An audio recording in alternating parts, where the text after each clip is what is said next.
Hi சிலக்குட்டீஸ், மணி என்ன 3 ஆயிட்டுனா நான் வந்துடுவேன். என்னடா இது எடுத்த உடனே எனக்கு என்ன சத்துமா பிஸ்னஸ்ன்னு காட்டுறாங்களே, இந்த அக்கா எப்போவுமே வேறு மாதிரிலாம் காட்டுவாங்க அப்படின்னு சொல்லிட்டு நீங்கள் எதிர்பார்க்கலாம். ஆனால் இது என்னென்னா, ஒரு அக்கா ஒரு 4-5 நாளாகவே என்கிட்ட கேட்டுகிட்டே இருக்காங்க. அக்கா நான் இப்படி வந்து ஒரு பிஸ்னஸ் பண்ண போகிறேன், அதுக்கு என்னென்ன பண்ணணும், என்னென்ன செய்யணும்னு சொல்லிட்டு எனக்கு ஒரு இது சொல்லுங்கக்கா அப்படின்னு சொல்லிட்டு அவங்களுக்கு உண்டான வீடியோ தான். அக்கா நல்லா கவனிச்சுக்கோங்க, எப்படி சொல்கிறேன் என்ன அப்படின்னு சொல்லிட்டு. இது எல்லாமே நீங்கள் கரெக்டாக தெளிவாக செஞ்சீங்கன்னா அடுத்த தலைவர் நீங்கள் தாயா அப்படிங்கிற மாதிரி மாறிடலாம். உங்கள் ஊர்லேயே பெரிய பிஸ்னஸ்மேன் நீங்கள் தான் அப்படிங்கிறது தான். இப்போ யாருக்குமே தெரியாமல் இருக்கிற நீங்கள் நாளைக்கு இந்த பிஸ்னஸ் மூலமாக உங்கள் ஊருக்கே நீங்கள் ஒரு பெரிய தலைவராக தெரியலாம். அதாவது எப்படி சொல்கிறது, ரொம்ப இன்ஸ்பிரேஷனாக தெரியலாம். அப்படி உதாரணத்துக்கு நிலாக்குட்டி சேனலில் ஒரு 4-5 வருஷத்துக்கு முன்னாடி பார்க்கும்போது பார்த்தீங்கன்னா, அந்த அக்கா வந்து ரொம்ப ரொம்ப சிம்பிளாக வந்து வீடியோ போட்டுட்டு இருந்தாங்க. இப்போ அந்த அக்காவோட வளர்ச்சியெல்லாம் பார்க்க எனக்கு ரொம்ப ரொம்ப ஆச்சரியமாக இருக்கும். நிலாக்குட்டி சேனல் எனக்கு ரொம்ப ரொம்ப பிடிக்கும் அந்த அக்காவோட எல்லாமே. ஏன்னா அவ்வளோ இன்ஸ்பிரேஷனாக இருப்பாங்க. அதே மாதிரி தான் நான் கட்டுறது, அந்த அக்கா எல்லாத்தையும் தூக்கி சாப்பிட்ருவாங்க. அவ்வளோ சூப்பர் ஸ்மார்ட்டாக ஒர்க் அவங்களோடது. அவங்களெல்லாம் பார்த்தாலே நமக்கு ஏதாவது வேலை பார்க்கணுன்ட்டு தான் தோணும். இப்போ வாங்க வீடியோக்குள்ளே போகலாம். அதுக்கு முன்னாடி எப்போ பிள்ளைங்க என்ன பண்ணணும், லைக், ஷேர், கமெண்ட்டு, சப்ஸ்கிரைப். வாங்க கமெண்ட்டில் பழகலாம். தேங்க்ஸ்ப்பா. நான் சொன்ன ஒரே ஒரு காரணத்துக்காக நான் கமெண்ட்டில் பிச்சு உதறிட்டீங்க எல்லாருமே. நிறைய பேர் கமெண்ட் பண்ணிங்க, ரொம்ப ரொம்ப சந்தோஷமாக இருந்துச்சு. என்னடா இவ்வளோ நாள் காணாமல் போனவங்களாம் வந்துட்டாங்கன்னு சொல்லிட்டு ரொம்ப ரொம்ப சந்தோஷமாக இருந்துச்சு. ஸோ எப்போவுமே கமெண்ட்டில் பழகலாம், ஓகேவா? இப்போ ஃபஸ்ட்டு என்ன தெரியுமாக்கா, என்னோட கங்க்ராட்ஸ் தான் ஃபஸ்ட்டு நான் சொல்ல போகிறேன். ஏன்னா பொண்ணுங்க ஏதாச்சும் கைத்தொழில் பண்ணுறது ரொம்ப ரொம்ப நல்லது. ஏன்னா எப்போவுமே யாருமே எதிர்பார்த்து நிற்கணுங்கிற அவசியம் இல்லைல்ல. தன் கையே தனக்கு உதவி. ஏன்னா பொண்ணுங்களுக்கு வந்து நிறையா வந்து தேவைகள்லாம் தேவைப்படும். அப்படிங்கும்போது புருஷன்ட்டையோ இல்லை மாமியார்ட்டையோ இல்லை யார்ட்டையோ நம்ம போய் கேட்டு நிற்கிறத விட நம்ம கையில் காசுன்னு இருந்துச்சுன்னா ரொம்ப ரொம்ப சந்தோஷமாக இருக்கும். நம்ம ஈஸியாக வந்து செலவு பண்ணிக்கலாம். சும்மாவே நம்ம செலவு பண்ணுறதுக்கு தயங்குவோம். இது நம்ம காசுங்கும்போது ரொம்ப யோசிச்சு தான் செலவு பண்ணுவோம். ஸோ அதனால் தன் கையே தனக்கு உதவி. நமக்கு என்ன வேணும்னு நாமளே டிசைட் பண்ணலாம். முக்கியமாக கெத்தாக வாழலாம். என்கிட்ட காசு இருக்குப்பா, யார்ட்டையும் கேட்டு நிற்க வேண்டாப்பா அப்படிங்கிற ஒரு எண்ணத்தோடு வாழலாம். ரெண்டாவது என்னென்னா, ஃபஸ்ட்டு ஆரம்பிக்கும் போதே இந்த பக்கத்தில் உள்ளவங்க சொந்தக்காரங்க நாட்டுக்கு நல்லது கருத்து சொல்ல வரேன் அப்படின்னு சொல்லிட்டு ஓடி வருவாங்க. நீ ஓடி வரும்போது அவங்களோட நீ ஃபாஸ்ட்டாக ஓடி வந்துருங்க. ஏன்னா இவனுக்கு நாட்டுக்கு நல்ல கருத்து சொல்கிறாங்களோ இல்லையோ, வீட்டில் நம்மளை நிம்மதியாக வாழ விட மாட்டானுங்க. அதனால் அவங்க பேசுகிறது எப்போவுமே கேட்காதீங்க. ஆண்டவன் எதுக்கு 2 காதை கொடுத்துருக்கான், ஒரு சைடு வாங்கி ஒரு சைடு விட்டுரு அப்படிங்கிறதுக்கு தான். நடுவில் உள்ள ஹார்ட்டுக்கெலாம் கொண்டு போகாதீங்க. இந்த சைடு வாங்கி அந்த சைடு விட்டுருங்க. மேக்ஸிமம் அவங்க பேச்சையே கேட்காதீங்க. அவ்வளோதான் நான் சொல்லுவேன். ஏன்னா அவங்க பேச்சை நம்ம கேட்டால் நமக்கு பிஸ்னஸ் பண்ணுற மூடே போயிடும். அவங்கள ஓரங்கட்டிட்டு நீங்கள் ஒரே தொலைநோக்கி பார்வையோடு போங்க, நீங்கள் கண்டிப்பாக ஜெயிச்சிருவீங்க. 3வது என்ன பிஸ்னஸ் அப்படிங்கிறது நீங்கள் தான் முடிவு பண்ணணும். ஏன்னா கடைசி வரைக்கும் அதை சந்தோஷமாக ஜாலியாக என்ஜாய் பண்ணி செய்ய போகிறது யார், நம்ம தான். ஏன்னா அதை வந்து செய்கிறதுக்கு உண்டான தெம்பு இருக்கா, தடன் இருக்கா, அதுக்குண்டான பக்குவம் இருக்கா, அதுக்குண்டான மூளை இருக்காங்கிறது நம்ம ஒருத்தருக்கு தான் தெரியும். ஸோ அதனால் இது வந்து என்னால் முடியும், நான் அதை செஞ்சால் கண்டிப்பாக நான் வந்து முன்னேறிடுவேன்ப்பா அப்படின்னு நினச்சிங்கன்னா கண்டிப்பாக இந்த பிஸ்னஸை வந்து ஸ்டார்ட் பண்ணுங்கக்கா. ஃபஸ்ட்டு இப்போது வீட்டிலேருந்தே சுயதொழில் பண்ண போகிறோம் அப்படின்னு ஆரம்பிக்கிறோம்னு வைங்களேன். ஃபஸ்ட்டு எடுத்தோடனே நம்ம வந்து சர்டிஃபிகேட் கண்டிப்பாக தேவை. உதயம்ங்கிற சர்டிஃபிகேட் தான் அந்த சர்டிஃபிகேட் பேர்.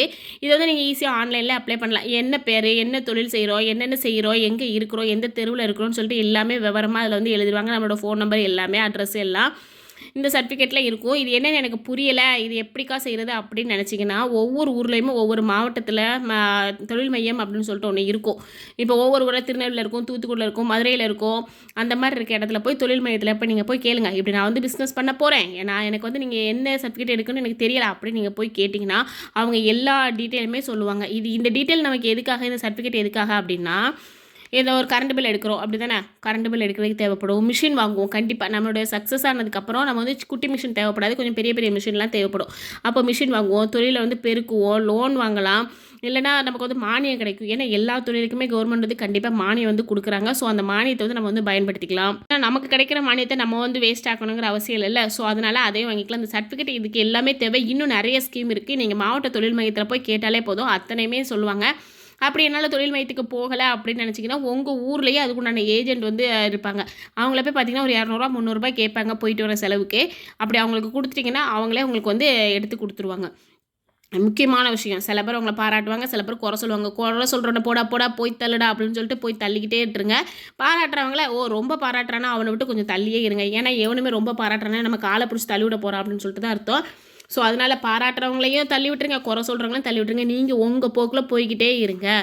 எதனால் அதை எப்படி சொல்கிறேன் அப்படின்னு சொன்னிங்கன்னா, பாராட்டுறோன்னு நினச்சி நம்ம கொஞ்சம் மெய் மறந்துட்டோம்னு வைங்க, நம்ம ஸ்லிப் ஆகிற நேரத்தில் நம்ம காலை பிடிச்சி தள்ளி விட்டு போயிட்டே இருப்பான். இதெல்லாம் நான் நிறைய அடி வாங்கியிருக்கேன். சொல்லப்போனால் செருப்படி நிறையா வாங்கிட்டு தான் இந்த இடத்துல வந்து நான் நிற்கிறேன் அப்படின்னே சொல்லலாம். ஏன்னா அவ்வளோ ஐயோ நீ இப்படியா செஞ்சிருவியா அப்படி இப்படின்னு சொன்னோன்னே நம்ம மரமண்டைக்கு நமக்கு தான் புகழ்ச்சி உடனே பிடிச்சிருமே. நம்மளை பற்றி பெருமையாக சொல்கிறாங்களா அப்படின்னு நம்ம நினைப்போம். பட் அவன் வந்து நம்மளை தள்ளி விட்றதுக்கு வந்திருக்காங்கிறதே நம்ம மரமண்டைக்கு லேட்டாக தான் புரியும். எப்போ புரியும், நம்மளை தள்ளி விட்டதுக்கப்புறம் புரியும். ஸோ பாராட்டுறவங்களே நம்பாதீங்க, குறை சொல்கிறவங்களே நம்பாதீங்க. எவனுமே நமக்கு தேவையில்லை. நம்ம சொந்த காலில் நம்மளே நிற்போம், ஓகேவா? நெக்ஸ்ட்டு சிறுதானிய மாவு, சத்து மாவு, millet, healthy recipe, healthy mixie, இன்னொன்று ஏபிசி மால்ட்டெல்லாம் வருது பார்த்திங்களா, அந்த மாதிரி எது வேணாலும் பண்ணுங்கள். இது எல்லாமே ரொம்ப ரொம்ப ஈஸி. இந்த மிக்ஸெல்லாம் என்னென்ன அளவில் வாங்கணுமோ அதை வாங்கி, அதுக்கு நிறைய யூடியூப்பில் வந்து வீடியோஸ்லாம் இருக்குதுப்பா.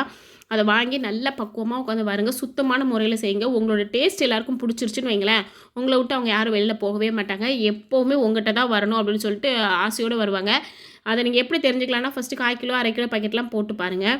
அவங்க குடிச்சு முடிச்சு பிடிச்சிருச்சுன்னா உங்கள்கிட்ட திருப்பி கேட்பாங்க, ஏமா அது போட்டிருக்கே எனக்கு கொஞ்சம் கூட அப்படின்னு சொல்லிட்டு கேட்பாங்க.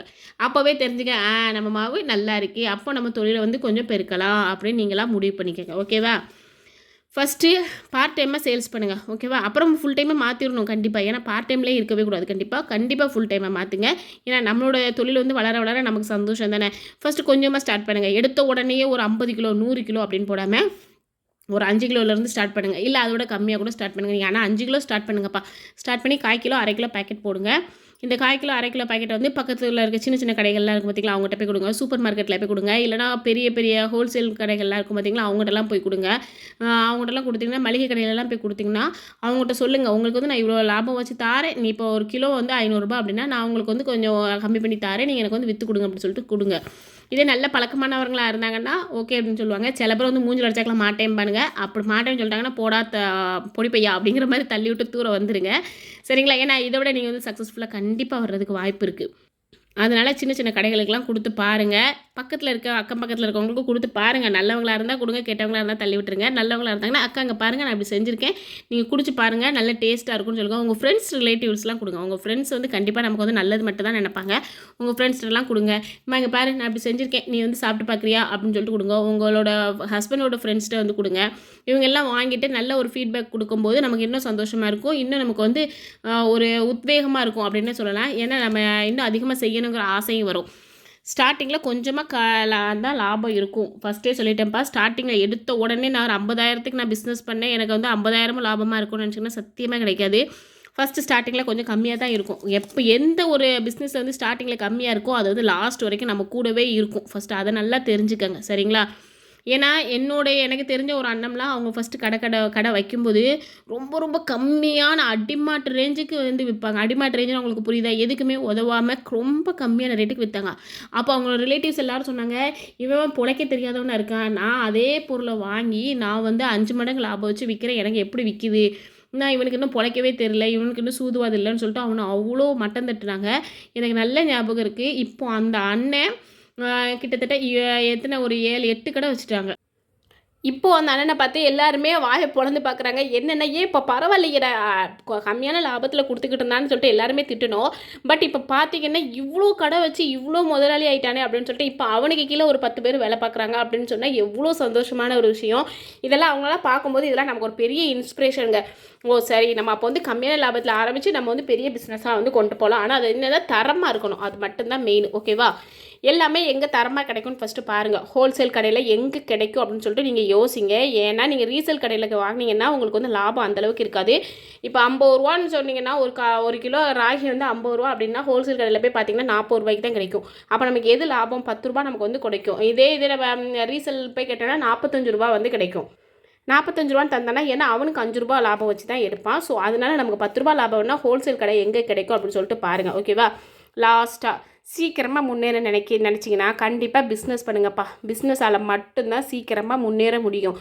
ஏன்னா ஒர்க் பண்ணுறோன்னு எங்களை இப்போ ஏதோ ஒரு வேலைக்கு போகிறோன்னா மாதம் சம்பளத்தை வச்சு மட்டும்தான் அந்த மாதம் வாடகை, கரண்ட் பில்லு, ஸ்கூல் ஃபீஸு மற்ற எல்லாமே நம்ம வந்து ரன் பண்ணுவோம். பட் பிஸ்னஸ் வந்து அப்படி கிடையாது. ஒரு மாதம் நல்லா ஓடும், ஒரு மாதம் கொஞ்சம் கஷ்டப்படும். ஆனால் அடுத்த மாதம் 3 மடங்கு நமக்கு வந்து சேர்ந்து வரும். ஸோ அதனால் எவ்வளோக்கு எவ்வளோ பிஸ்னஸ் பண்ணுவீங்களோ அவ்வளோக்கு அவ்வளோ வந்து நம்ம வந்து முன்னேறலாம். அதுக்காக எல்லாருமே பிஸ்னஸ் பண்ணுறாங்களே அப்படின்லாம் நீங்கள் நினைக்காதீங்க. உங்களுக்கு ஆண்டவன் தரக்கூடிய படி என்னவோ அது வந்து கண்டிப்பாக உங்களுக்கு கிடைக்கும். ஸோ அதனால் தைரியமாக நீங்கள் வந்து ஸ்டார்ட் பண்ணுங்கள். இப்படி ஸ்டார்ட் பண்ணி முன்னேறினவங்க நிறைய பேர் இருக்கிறாங்க. நீங்கள் முன்னேறும் போதே கண்டிப்பாக என்னையே நினச்சி பாருங்கள் கொஞ்சோண்டி. சரிங்களா? எனக்கு ஒரு சந்தோஷம், நம்ம சொல்லி அந்த அக்கா வந்து முன்னேறிட்டாங்கப்பா அப்படின்னு சொல்லிட்டு ஒரு சந்தோஷம் கிடைக்கும்.